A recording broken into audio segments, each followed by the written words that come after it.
from our perspective, from our assessment, we are not able to evaluate the quality of the service level agreement. What we are looking for is, first of all, because not all the governments, not only the organizations that work with the suppliers requested service level agreement that as part of the contract. So the first thing we check is that if when they request services, the service level agreement are available online. So in a way that citizen can check, can see if first of all, if they are really well done in terms of requirements and how they measure the performance. So when in our questionnaire there is a question that is about this: if the service level agreement or other measurement information are available online. But after and then if there are some mechanisms that provide citizens to give their feedback about the service level agreement. But as I said, because we have to cover 193 countries, we cannot go more in depth on that. So we check if there are. If there are, yes, we see if there are mechanisms where the citizen can interact with the government based on what was defined in service level agreement, or to complain in case the services, the performance are not in line with the service level agreement. So and also if there are some mechanisms so what's happened in case you don't respect this?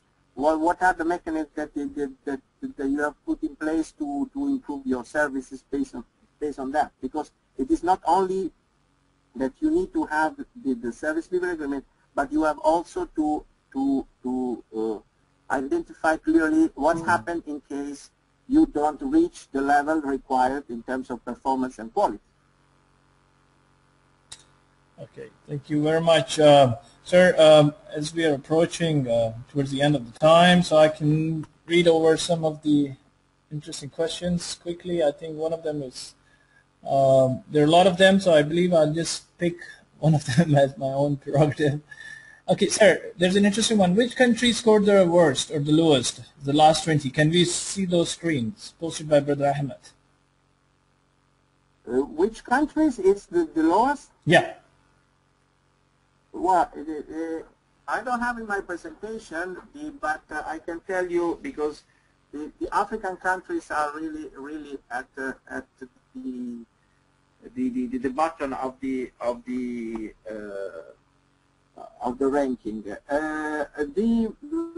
I want to say that this survey is available online. You can go on our portal, that is www.umpan.org, and you can download the full survey. So all this information are available. Anyway, I have here on my desk, and I remember very well.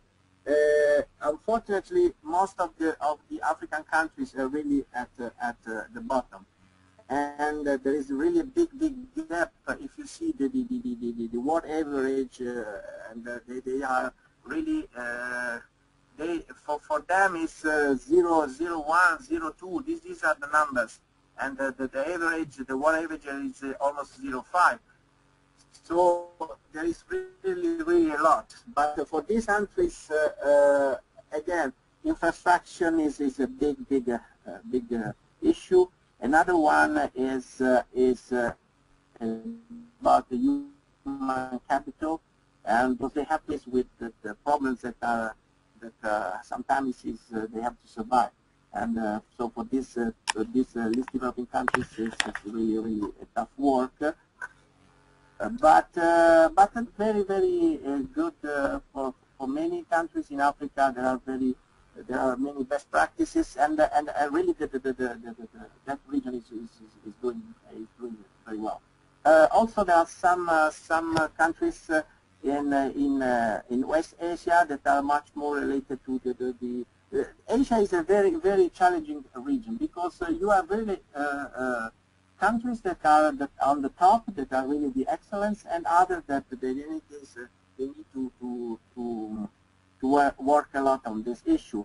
So this is also a very good opportunity for South-South cooperation and really to start working with inside the region and asking these countries to take the lead and to promote the knowledge sharing and working on this area. Anyway, as I said, the full ranking for 193 countries is available online on the e-government survey. There is also a tool on our portal that instead of download the publication, you can quickly score country by country the results and see all the indexes and the main findings for them. Okay, thank you. I think it would be important to share that link maybe later post-webinar with an email, because we are receiving some comments from different participants from Sudan to Malaysia to Indonesia who are asking yes, about the as I said, so I will be sharing the link with all of the participants via email later post-webinar. Via email. Yes, and as I said, we are also and I'm available to answer all the questions that we didn't have the time to answer now for time reasons by email to all of them, and then you can share through the platform, and we are available for that, and then I will do that. So okay, please send me all the other questions, and I really will be happy, because also for us.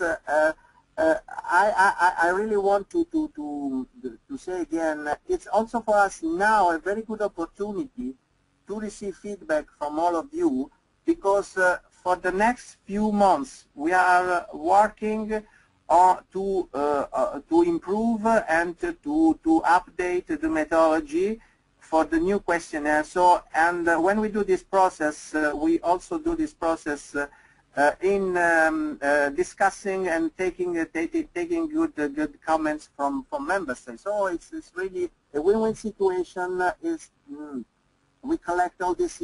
Of course, it doesn't mean that all the feedback that we receive we will incorporate, but for sure we will seriously take in consideration. And in any case, if you send me a question, we will answer very quickly on that. Thank you. Thank you, Mr. Aquario. And folks, just to supplement what Mr. Aquario said, he is also invited to come and speak on a similar topic in Madinah on our upcoming program of high performance governments, too, which will be taking place. I think there is some amendments in the dates, so it will be after Ramadan now. So please stay tuned to our website to learn more about this program. Mr. Aquario will be there, and he will be happy to get all the questions from you guys in person also in Madinah. Yeah, will be a very good opportunity also for us, and we in that occasion we will focus more on the role of the leaderships and also the role of private sector, because also private sector have to play a much more important role working with the government. We talk about public and private partnership. Now we also talk about public, private, and when we say PPP, but now we say 4P, that is also for people. So it's really important, citizen engagement, private and public sector. And about e-government, the key role of the Chief Executive Officer, that is not have to be really a leader and work at very high level with the government to develop a sustainable e-government strategy, but really it's really an important role. So yes, we will and will be very, for me, also an honor to address this issue during in September. Absolutely. Inshallah, as we say in this part of the world.